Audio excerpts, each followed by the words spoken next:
Alam mo ba, ang puso ko'y liquid na ng iba.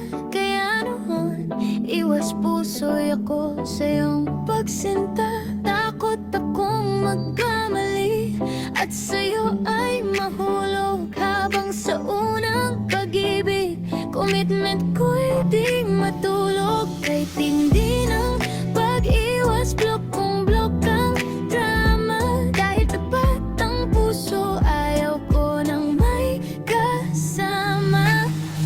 Ilang taon nang lumipas, fast forward ang eksena. Bigla kong nakita, huling message mo, what a scene. Curious lang si girl dahil sa kabilang banda, ang boyfriend niya ay cold, wala nang oras, diba? Kahit nasa relasyon, pakiramdam ay mag-isa. Kaya sa chat mong luma, doon siya nag-usisa. Huling scene, parang error sa system. Di ko dapat pinindot, di ko dapat pinansin. Pero bakit ngayon ang bilis ng tipo? Sa maling panahon, bakit ikaw na lang? Kahit di pa handa, kahit di pa malaya sa iyong huling scene, parang gusto ko na lang sumama.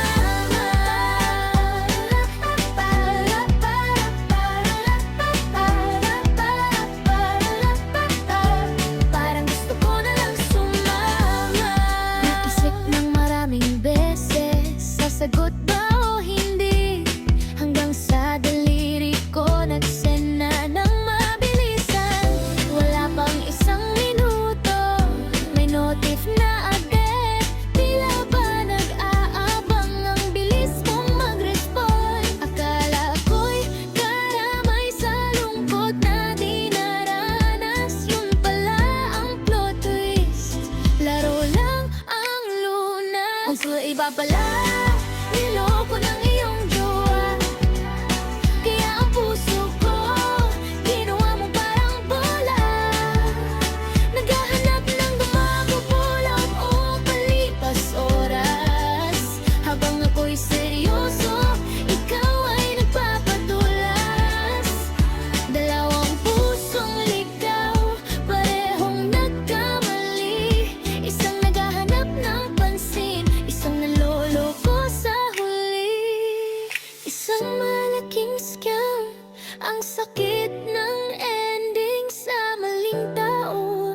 Ba't ako nag-invest ng feeling? Huling scene na ito, tatapusin na ang kaba.